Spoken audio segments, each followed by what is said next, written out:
ప్రభునందు ప్రియ పరిశుద్ధ దేవుని కుమారులారా, దేవుని కుమార్తెలారా, యేసుక్రీస్తు ప్రశస్త చింపునామములు మీ అందరికీ వందనాలు. అలాగే దేవునికి స్తోత్రాలు. ప్రియులారా, ఎలా ఉన్నారు?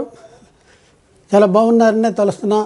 అదే రీతిలో దేవుని కృప మహాదేశ్వర్యాన్ని బట్టి మేము కూడా కులాసాగానే ఉన్నాం.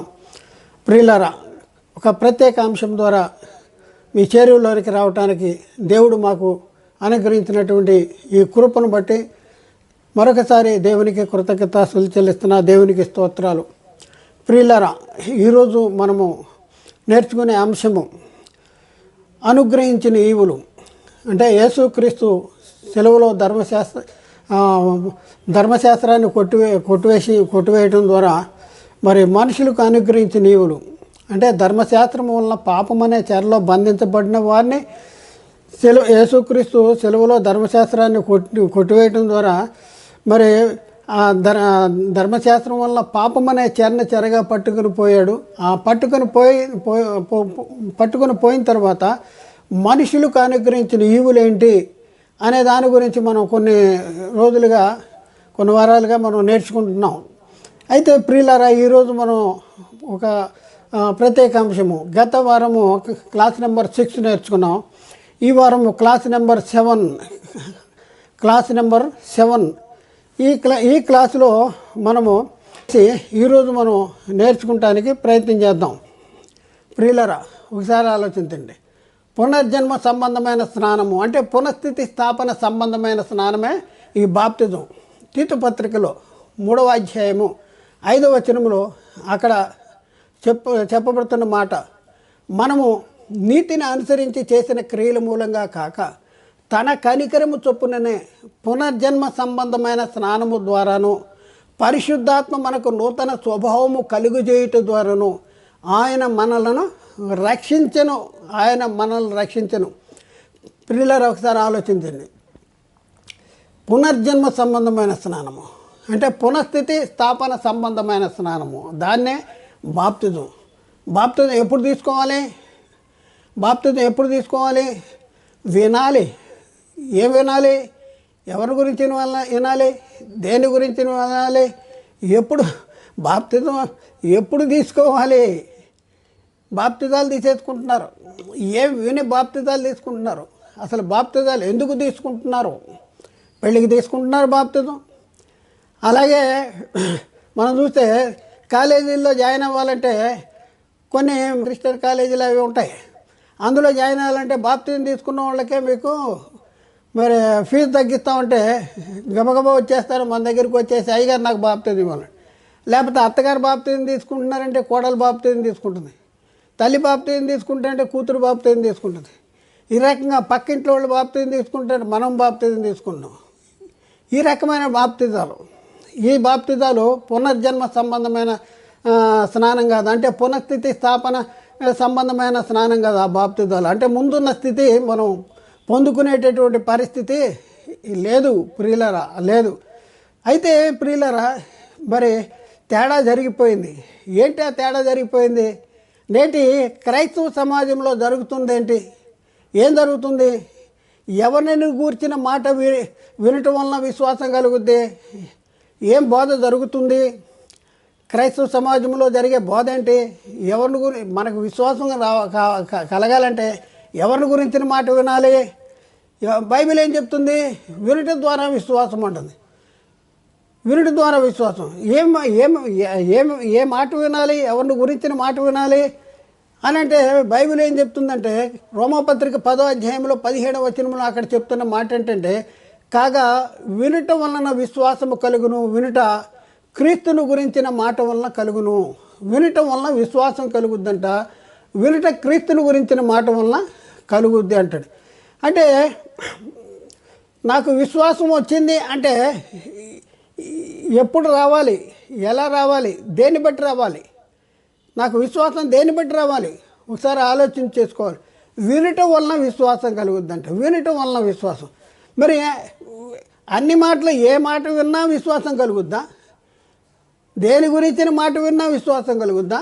లోక సంబంధమైన మాటలు విన్నా కూడా విశ్వాసం కలుగుద్దా? కలగదు అంటున్నాడు. వినుట క్రీస్తుని గురించిన మాట వలన కలుగుద్ది అంటాడు. ఇక మనం చూస్తే క్రీస్తు అపోస్తులు ఏమని ప్రకటించారు, యేసుక్రీస్తు ఎవరైనా ప్రకటించారు ఒకసారి ఆలోచించి.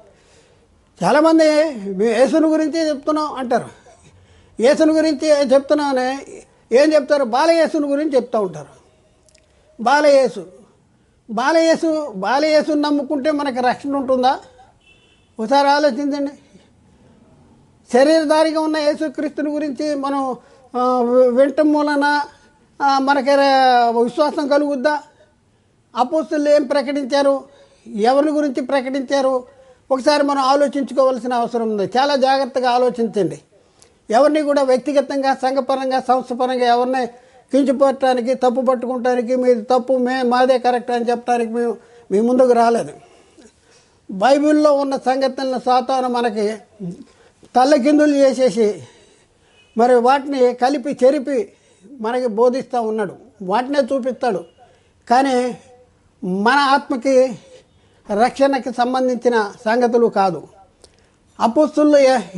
అపోస్తులు ఏమి ప్రకటించారు, ఎవరిని గురించి ప్రకటించారు, ఒకసారి మనం ఆలోచించుకోవాల్సిన అవసరం ఉంది. మేము సిలువ వేయబడిన యేసుక్రీస్తునే ప్రకటిస్తున్నాము అనేసి మనం అంటున్నారు. సిలువ వేయబడిన యేసుక్రీస్తుని ప్రకటించారు అపోస్తులు. ఎవరు ప్రకటించారు? సిలువ వేయబడిన యేసుక్రీస్తుని. సిలువ వేయబడిన యేసుక్రీస్తుని ప్రకటించాలి. లోకంలో ఉన్న యేసుక్రీస్తుని చాలామంది ప్రకటిస్తున్నారు. బాలుడైన యేసుక్రీస్తుని హల్లెలూయా నాయన క్రీస్తు పుట్టెను అంటారు. బాలుడైన క్రీస్తుని గురించి ప్రకటిస్తూ ఉన్నారు. పౌలు కొరింథీకి రాసిన మొదటి పత్రికలో 2వ అధ్యాయం 2వ వచనం. పౌలు కొరింథీకి రాసిన మొదటి పత్రిక 2వ అధ్యాయం 2వ వచనం. పౌలు చెప్తా ఉన్నాడు, నేను యేసుక్రీస్తును అనగా సిలువ వేయబడిన యేసుక్రీస్తుని తప్ప దేన్ని మీ మధ్య ఎరగను అంటాడు. సిలువ వేయబడిన యేసుక్రీస్తుని తప్ప మీ మధ్య ఏమీ మీ మధ్య నెరగకుందునని నిశ్చయించుకుంటుని సిలువ వేయబడిన క్రీస్తునే మీకు ప్రకటిస్తా, ఆయన తప్ప ఇంకెవరిని కూడా మీకు ప్రకటించను అంటున్నాడు. సిలువ వేయబడిన యేసుక్రీస్తు. ఇంకా ముందుకెళ్ళి ఏం చెప్తున్నాడు పౌలు తిమోతికి రాసిన 2వ పత్రికలో 2వ అధ్యాయంలో 8వ వచనంలో అక్కడేమంటున్నాడు, సువార్త ప్రకారము దావీదు సంతానములో పుట్టి మృతులలో నుండి లేచిన యేసుక్రీస్తును జ్ఞాపకం చేసుకోవాలంటాడు. సువార్త ప్రకారం, సువార్త ఏం చెప్తుంది, దావీదు సంతానంలో పుట్టి మృతులలో నుండి తిరిగి, అంటే మృతులలో నుండి పునరుద్ధారణైన క్రీస్తుని జ్ఞాపకం చేసుకోండి అంటున్నాడు. అయితే ప్రియులారా, మృతుల్లో నుండి తిరిగి లేచిన యేసుక్రీస్తులో ఏముంది ఒకసారి ఆలోచించుకోవాల్సిన అవసరం ఉంది. ఇక్కడ మనం చూస్తే శరీరధారిగా ఉన్న యేసుక్రీస్తు దావీదు సంతానంగా ఆయన పిలువబడ్డాడు, యేసేపు కుమారుడిగా పిలువబడ్డాడు, మరి కుమారుడిగా పిలువబడ్డాడు. కానీ ఆయన దేవుని కుమారుడిగా ప్రభావంగా నిరూపించుకున్నది ఎప్పుడు అనేసి మనం పరిశీలన చేస్తే, యేసుక్రీస్తు మృతుల్లో నుండి తిరిగి లేచినప్పుడు ఆయన దేవుని కుమారుడిగా నిరూపించుకున్నాడు. అందుకనే మృతుల్లో నుండి తిరిగి లేచిన క్రీస్తునే ప్రకటిస్తున్నాం, సిలువ వేయబడిన క్రీస్తునే ప్రకటిస్తున్నాం అనేసి అపోస్తులు చెప్పిన దాఖలాలు మనం చూస్తూ ఉన్నాం. రోమాపత్రిక 1వ అధ్యాయంలో 5వ వచనంలో అక్కడ మనం పరిశీలన చేస్తే, యేసుక్రీస్తు శరీరం నుండి దావీదు సంతానముగాను మృతులలో నుండి పునరుత్థానుడైనందున ఆత్మను బట్టి, పరిశుద్ధమైన ఆత్మను బట్టి దేవుని కుమారుడిగా ప్రభావముతో నిరూపింపబడెను. ప్రభావంతో నిరూపింపబడ్డాడంట. ఎలా నిరూపించబడ్డాడు? దేవుని కుమారుడుగా. ఎప్పుడు? మృతులలో నుండి లేచుటను బట్టి దేవుని కుమారుడుగా నిరూపించబడ్డాడు. ఈరోజు క్రీస్తును శరీరరీతిగా మనం గుర్తించాలా, లేకపోతే దేవుని కుమారుడిగా మరి నిరూపించబడ్డ కాలంలో ఉన్నామా, ఇంకా శరీరములో ఉన్న జీవించిన కాలంలో ఉన్నామా, యేసుక్రీస్తు శరీరీతిగా ఉన్న కాలంలో ఉన్నామా, యేసుక్రీస్తు మృతుల్లోండి తిరిగి లేచి దేవుని కుమారుడుగా ప్రభావంగా నిరూపింపబడిన కాలంలో ఉన్నామా ఒకసారి ఆలోచించండి. అందుకనే అపోస్తులు ఏం చెప్పారంటే, మేము శరీరీతిగా ఎవరిని ఎరగము, ఒకప్పుడు క్రీస్తుని శరీరీతిగా ఎరిగి ఉండను, ఇప్పుడు మాత్రం ఆయనను అలాగే ఎరగము. శరీరీతిగా మాకెవరు తెలియదు, ఎవరినే మేము ఎరగము శరీరీతిగా. మరి ఎవరికి ఎలా ఎరుగుతారు అంటే, మృతుల్లోండి తిరిగి లేచిన యేసుక్రీస్తుని గురించే మనం లోకానికి ప్రకటించాలి. క్రీస్తు పునరుద్ధాన సాక్షులుగా అపోస్తులు జీవించారు.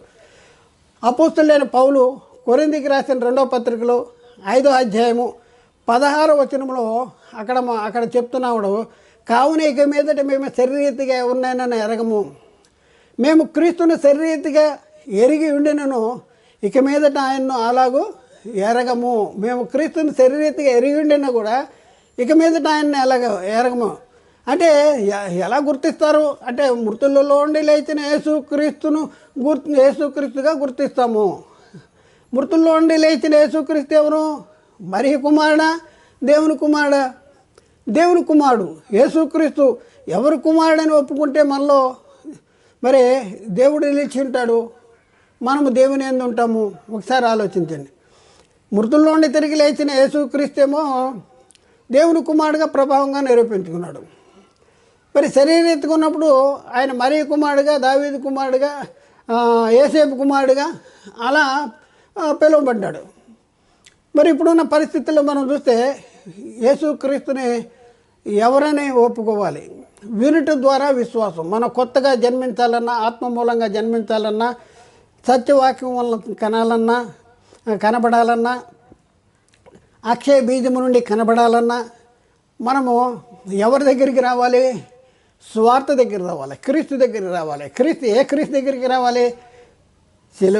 సెలవు వేయబడి మృతుల్లోండి తిరిగి లేచిన యేసుక్రీస్తు సెలవులో చనిపోయాడు. ఏంటి సువార్త? నేను మీకు ప్రకటించిన సువార్తను మీకు తెలియపరుస్తున్నాను అంటాడు. లేఖనం ప్రకారము క్రీస్తు మన పాపముల నిమిత్తము మృతి పొందెను, సమాధి చేయబడను, అలాగే లేఖన ప్రకారం తిరిగి లేచాడు. ఇది సువార్త. అది కాకుండా నేటి కాలంలో సాతాను మనం మోసం చేస్తున్నటువంటి పరిస్థితి ఏంటంటే, మరి కుమారుడు శరీరధారిగా ఉన్న క్రీస్తుని గురించి మనల్ని ఆలోచించేసి వాటిని మనకు వినిపిస్తున్నాడు. వాటిని మనం వినిపించటం ద్వారా, అవి మనం వినటం ద్వారా మనలో మరమరస రాదు, విశ్వాసం రాదు, మనకు పాప క్షమాపణ కూడా రాదు. అయితే ప్రియులరా, ఒకసారి ఆలోచించండి. యేసు ఎవరు కుమారుడని ఒప్పుకుంటే మనము దేవునిలో ఉంటాం, దేవుడు మనలో ఉంటాడు. అంటే యేసు దేవుని కుమారుడు అని ఒప్పుకోవాలి. యోహాను రాసిన మొదటి పత్రిక 4వ అధ్యాయము 15వ వచనంలో యేసు దేవుని కుమారుడని ఎవడు ఒప్పుకున్నో వానిలో దేవుడు నిలిచిన్నాడు, వాడు దేవుని యందు ఉన్నాడు. యేసు దేవుని కుమారుడని ఒప్పుకుంటేనే ఏం జరుగుతుందంట? వానిలో దేవుడు నిలిచి ఉంటాడు, వానిలో దేవుడు నిలిచాడు, వాడు దేవుని. మనం దేవునిలో ఉండాలన్నా, దేవుడు మనలో ఉండాలన్నా మనము యేసు దేవుని కుమారుడు అనే బోధ మనం వినాలి. వినుట ద్వారా విశ్వాసము, వినుట క్రీస్తుని గురించిన మాట. ఏ మాట వలన? యేసు దేవుని కుమారుడు అనే మాట వినటం వలన విశ్వాసము, వినుట ద్వారా విశ్వాసము కాగా వినుట ద్వారా విశ్వాసము, వినుట క్రీస్తుని గురించిన మాట. క్రీస్తుని గురించిన మాట అంటే ఏంటది? యేసు దేవుని కుమారుడు. యేసు దేవుని కుమారుడు అని ఎవడు ఒప్పుకున్నో వాళ్ళలో దేవుడు నిలిచి ఉంటాడు, వాడు దేవుని యందు ఉంటాడు. అయితే ప్రియులరా, యేసు దేవుని కుమారుడని మనం నమ్ముతున్నాం అనుకోండి. నమ్మటం వలన ఏం జరుగుతుందంటే లోకాన్ని జయించినటువంటి విషయము. లోకాన్ని జయిస్తారంట, లోకాన్ని జయిస్తాం. యేసు దేవుని కుమారుడు అని నమ్మువాడు తప్ప లోకమును జయించిన వాడు మరి ఎవడు? యేసు దేవుని కుమారుడని నమ్మువాడు తప్ప లోకాన్ని జయించిన వాడు మరి ఎవడు అంటాడు. యోహాను రాసిన మొదటి పత్రిక 5వ అధ్యాయం 5వ వచనంలో యేసు దేవుని కుమారుడైన నమ్మువాడు తప్ప లోకమును జయించిన వాడు మరి ఎవడు అనేసి చెప్తా ఉన్నాడు. ఇంత స్పష్టంగా వినటం ద్వారా విశ్వాసం, వినుట క్రీస్తుని గురించిన మాట వలన కలుగును అంటే వినాలి. మరి ఏ మాట వింటున్నాము? మన జన్మ ఎలాంటిది? వాక్యమూలమైన జన్మ, అక్షయ బీజము నుండి జన్మించే జన్మ, శాశ్వతముకు జీవము వాక్యమూలంగా జన్మించే జన్మ, ఆత్మ మూలంగా జన్మించే జన్మ, సత్యవాక్యమూలన తన సంకల్ప ప్రకారము పుట్టించబడిన జన్మ. పౌలు చెప్పినట్టు సువార్త ద్వారా నేను మిమ్మల్ని కన్నాను అంటాడు. మరి అలాంటి జన్మ, ఈ జన్మ జన్మించాలంటే యేసు ఎవరైనా ఒప్పుకోవాలి. అసలు మనకు ప్రకటిస్తున్నటువంటి బోధ ఏంటి? ఇప్పుడు మన క్రైస్తవ సమాజంలో ఏం ప్రకటించబడుతుంది? సువార్త ప్రకటించాలా? సువార్త వినాలా? మరి సువార్త వింటేనే, క్రీస్తుని గురించి వింటేనే మనలో మారు మనసు దొరుకుద్ది, మనలో విశ్వాసం దొరుకుద్ది, మనలో పశ్చాత్తాపం దొరుకుద్ది, మనము బాప్తిజం తీసుకుంటాం. మరి క్రీస్తుని గురించి వినుకోకుండా ఇతర బోధలు విని, వేరే బోధలు విని, మారు మనసు లేకుండా, పశ్చాత్తాప పడకుండా, పాపక్షమాపణ జరగకుండా బాప్తిజం తీసుకుంటాం వలన ఏం లాభం ఉంది? గేదెలు ప్రతిరోజు ఆ చెరువులో మునుగుతున్నాయి, మనం కూడా అలా మునిగినట్టే లెక్క. ఒకసారి ఆలోచన చేసుకోండి. అయితే ప్రియులారా, ఇప్పుడు మరి మీరు ఏమని ప్రకటిస్తున్నారు? యేసు ఎవరని ప్రకటిస్తున్నారు? మరి మీరు ఎవరిని ప్రకటిస్తున్నారు? ఏం ప్రకటన జరుగుతుంది? ఈరోజు తేడా జరిగిపోయింది. ఏంటంటే ఈరోజు వ్యక్తిగత సాక్ష్యాలు ఎక్కువైపోయినాయి.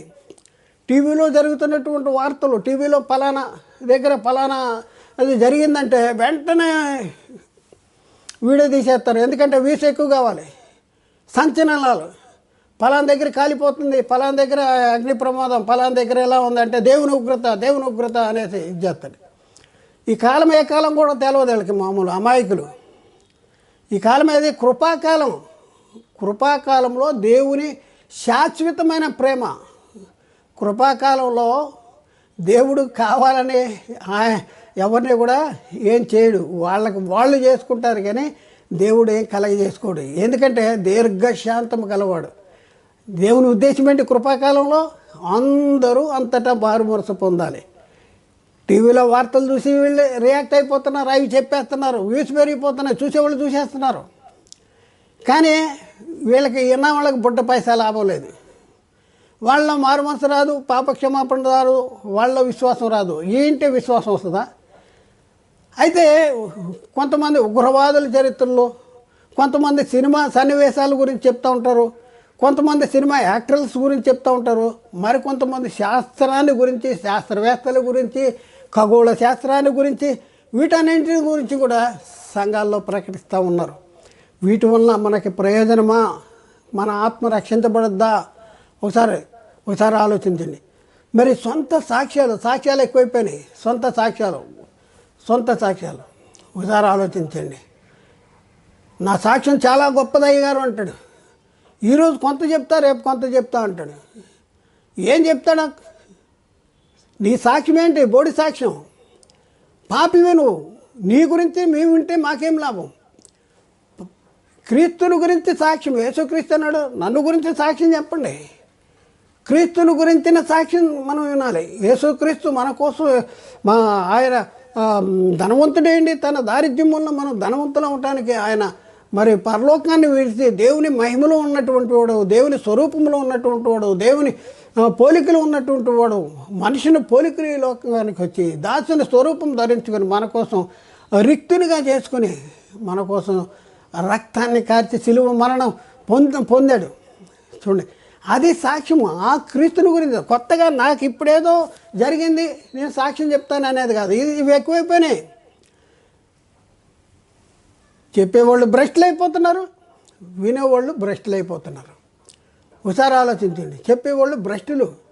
ఎందుకంటే కలిపి చెరుపుతున్నారు. సువార్త చెప్పవలసింది పోయి, క్రీస్తుని గురించిన వాక్యం చెప్పవలసింది పోయి, వాళ్ళ పాప జీవితాన్ని గురించి చెప్తున్నారు. వీళ్ళు నోరు పెట్టి హా అంటున్నారు.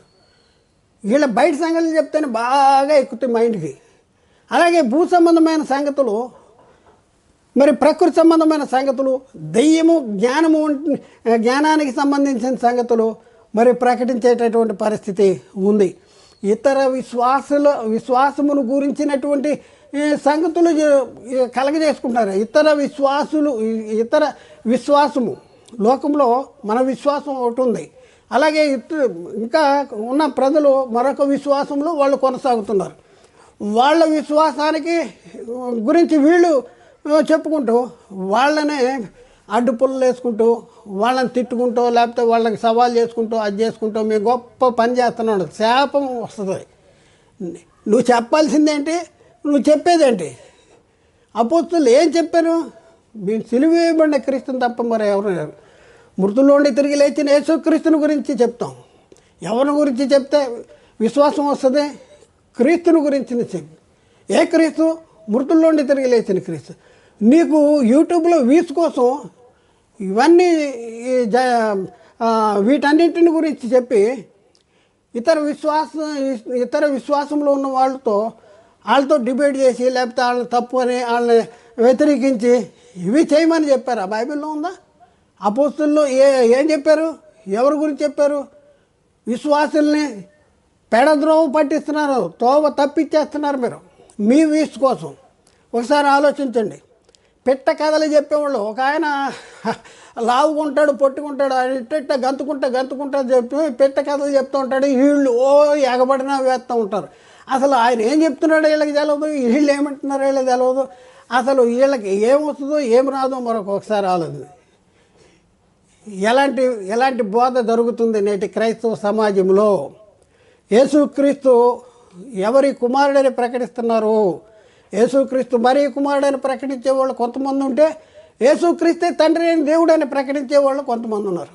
ఈ బోధ వినటం వలన మనకి విశ్వాసం కలుగుద్దా?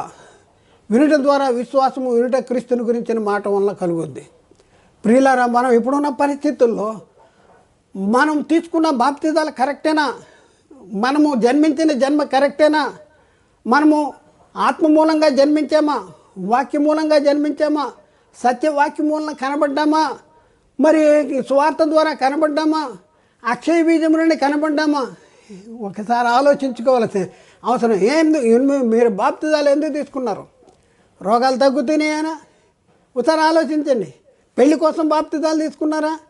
వాక్యం వినే తీసుకుంటున్నారా? ఒకసారి ఆలోచి. ఎవరి గురించిన మాట వినాలి? ఎవరి గురించిన మాట వింటే మనకు విశ్వాసం కలుగుద్ది? ఏ మాట వినటం వల్ల మనకు విశ్వాసం కలుగుద్ది? తేడా జరిగిపోయిందండి, తేడా జరిగిపోయింది. ఈరోజు మనం చెప్తే అనేసి మన ప్రశ్నించేటటువంటి పరిస్థితి వచ్చేసింది. కాబట్టి ప్రియులరా, ఒకసారి ఆలోచించుకోండి. మనము అక్షయ బీజము నుండి పుట్టింపబడిన వారు, క్షయ బీజము నుండి కాదు, అక్షయ బీజము నుండి పుట్టింపబడిన వారు, అనగా దేవుని వాక్య మూలంగా పుట్టించబడినవారు. నాశనం లేని జీవముకున్న శక్తిని బట్టి మనం పుట్టించబడినటువంటి వారు. మరి అలా పుట్టించబడాలంటే, వాక్యమూలంగా పుట్టించబడాలంటే, ఆత్మూలంగా పుట్టించబడాలంటే, సువార్త ద్వారా కనపడాలంటే మనము ఏ మాట వినాలి? మనలో విశ్వాసం ఎలా కలుగుద్ది అంటే, కాగా వినుట వలన విశ్వాసము కలుగును. రోమ 10:17. వినుట క్రీస్తుని గురించిన మాట వలన కలుగుద్ది అంటాడు. ప్రియులారా, ఒకసారి ఆలోచించండి. మనము బైబిల్ చదువుతున్నామా? బైబిల్లో ఏముంది? బైబిల్లో యేసుక్రీస్తు శిష్యులకి ఏం చెప్పాడు? శిష్యులు మరి సంఘానికి ఏం చెప్పారు? మరి ఇప్పుడున్న పరిస్థితుల్లో మనం గుర్తించగలుగుతున్నామా? ఇది మనం ఆలోచించుకోవాల్సినటువంటి అవసరం ఉంది. యేసుక్రీస్తు తన శిష్యులతో ఏమైనా ప్రకటించమని చెప్పాడు? నేను మీకు ఏ సంగతులు ఆజ్ఞాపించుతున్నో వాటన్నింటినీ గైకొన వల్లనే వారికి బోధించాడు. నేను మీకు ఏ సంగతులు ఆజ్ఞాపించినో వాటి సంగతుల్ని మీరు చెప్పండి అన్నాడు. ఎక్కడ చెప్పాడు? యేసుక్రీస్తు మృతుల్లో పునరుద్ధరణ అయిన తర్వాత మత్తయి సువార్త 28:18-20 వచనంలో, 18 నుండి 20 వచనంలో, ఆ 20 వచనములు మనం చూసుకుంటే, నేను మీకు ఏ సంగతులను ఆజ్ఞాపించుతునో వాటన్నింటినీ గైకొన వలన వారికి బోధించును అనేసి అక్కడ రాయబడింది. కాబట్టి ఏం చెప్పాలి? తేడా జరిగిపోతుంది. వినేవాళ్ళు ఏంటంటే వీళ్ళకి ఆశ్చర్య సంబంధమైన కార్యాలు, బోధలు వీళ్ళు వింటున్నారు. నా సాక్ష్యం చెప్తానంటే ఈయన ఫలానా అండి అనేసి వ్యక్తిగత సాక్ష్యాలను బట్టి వీళ్ళు నోరు తెల్లేస్తున్నారు. ఒకసారి ఆలోచించండి. మార్కు సువార్త 16:15-16 వచనాల్లో అక్కడ రాయబడిన మాట ఒకసారి మనం పరిశీలన చేస్తే, మార్కు సువార్త 16:15-16 వచనాలు, మరియు మీరు సర్వలోకానికి వెళ్ళి సర్వ సృష్టికి సువార్త ప్రకటన చేయండి. ఏం చెప్పాడంటే యేసుక్రీస్తు వారు? సర్వలోకానికి వెళ్ళి సర్వ సృష్టికి సువార్త ప్రకటన చేయండి అన్నాడు. సువార్త అంటే ఏంటి? నేను మీకు అప్పగించబడిన సువార్తను మీకు తెలియపరుస్తున్నాను. అదేమనగా లేఖన ప్రకారము క్రీస్తు మన పాపం నిమిత్తమే అప్పగించబడ్డాడు, సమాధి చేయబడ్డాడు, లేఖన ప్రకారం 3వ దినాన్ని తిరిగి లేచాడు. క్రీస్తుని గురించి, సిలువ వేయబడిన క్రీస్తుని గురించి, మృతులు పునరుద్ధరణ క్రీస్తుని గురించి చెప్పాలి. అందుకనే నేను సిలువ వేయబడిన క్రీస్తుని తప్ప మరి ఎవరిని ఎరగము, అలాగే మృతుల నుండి తిరిగి లేచిన క్రీస్తుని తప్ప మేము ఎవరిని ఎరగము అనేసి పౌలు అపోస్తలులు చెప్పినటువంటి దాఖలాలు మనం చూస్తూ ఉన్నాం. అయితే ప్రియులారా, బాప్తిజం ఎప్పుడు పొందాలి? బాప్తిజం ఎవరు పొందాలి? పునర్జన్మ సంబంధమైన స్నానం, క్రొత్తగా జన్మించటం. ఎవరు క్రొత్తగా జన్మించిన వారు? ఎవరు కొత్తగా? బాప్తిజం తీసుకున్న వాళ్ళందరూ కొత్తగా జన్మించిన వాళ్ళేనా? పునర్జన్మ సంబంధమైన స్నానము పొందిన వారేనా అనేసి మనం ఆలోచిస్తే, ఈయన వాక్యమెండు ఏమెండు, విశ్వాసంతో ఏం చేయడు. పక్క ఆయన తీసుకుంటున్నాడంటే ఈయన బాప్తిజం తీసుకుంటున్నాడు. పెళ్లి కంటే బాప్తిజం తీసుకుంటున్నాడు. అంతకుముందు చర్చికి వెళ్ళడు. పెళ్లి కంటే బాప్తిజం తీసుకోకపోతే పెళ్లి చేయనని అయ్యగారు చెప్తే ఈయన వెళ్ళి బాప్తిజాలు తీసుకుంటాడు. కాలేజీల్లో జాయిన్ చేయాలంటే సర్టిఫికేట్ కావాలంటే వచ్చి బాప్తిజాలు తీసుకుంటున్నారు. మారు మనసు లేని బాప్తిజాలు. సంఘానికి వెళ్తాడు కానీ వాక్యంకి చెవి పెట్టడు. ఒకసారి ఆలోచించండి. అయితే బాప్తిజం ఎప్పుడు పొందాలి? బాప్తిజం ఎవరు పొందాలి? వాక్యం చెప్తుంది ఏంటంటే జవాబు, వాక్యం విని అంగీకరించి మారు మనసు పొంది బాప్తిజం తీసుకోవాలి. వాక్యం వినాలి, ముందు వినాలి. ఎందుకంటే వినటం ద్వారా విశ్వాసం, వినట క్రీస్తుని గురించిన మాట వలన కలుగుద్ది అంటాడు. కొత్తగా జన్మించామా? కొత్తగా జన్మించటం అంటే ఏంటి? జన్మించామా? దేని బట్టి జన్మించాం? ఆత్మూలంగా జన్మించామా? దేవుని వలన పుట్టామా? సువార్త ద్వారా కనబడ్డామా? సత్యవాక్యం వలన మనం కనబడ్డామా? ఎలాంటి పరిస్థితుల్లో ఉన్నాము? మన పరిస్థితి ఏంటి? మనం ఆలోచించుకోవాల్సిన అవసరం ఉంది. మనం శరీర మూలంగా జన్మించింది శరీరం అయితే, ఆత్మ మూలంగా జన్మించింది ఆత్మీయమైనది. శరీరం మూలంగా జన్మించింది రక్తం వలన, శరీరేచ్ఛ వలన, మానసేచ్ఛ వలన పుట్టిన జన్మ అది. ఇది క్షయబీజము నుండి కాదు. మరి ఆత్మ సంబంధమైన జన్మ క్షయబీజము నుండి కాదు, అక్షయబీజము నుండి, అనగా జీవము గల దేవుని వాక్య మూలంగా పుట్టించబడటం, స్వార్థ ద్వారా కనబడటం. కాబట్టి ప్రియులారా ఆలోచించండి, ఎలాంటి పరిస్థితుల్లో ఉన్నాం మనం? మన పరిస్థితి ఎలా ఉంది? మన జన్మ కరెక్టేనా? మనం తీసుకున్న బాప్తిజాలు కరెక్టేనా? మనం విన్నది కరెక్టేనా? యేసుక్రీస్తుని గురించి ఏం విన్నాం? యేసుక్రీస్తు ఎవరైనా విని బాప్తిజం తీసుకున్నాం? మనం పరిశీలన చేసుకోవాలి. మన జన్మ సరైనది కాకపోతే మనకి నిత్య నరకము తప్పదు. కాబట్టి ఆలోచించేయండి, అర్థం చేసుకోండి, సత్యాన్ని గ్రహించడానికి ప్రయత్నం చేయండి. దేవుడు మాట్లాడిన ప్రతి మాట ప్రతి ఒక్క హృదయంలో నీరుగట్టి ఫలింపు చేయనుగాక. ఆమెన్. అందరికీ వందనాలు. దేవునికి స్తోత్రాలు.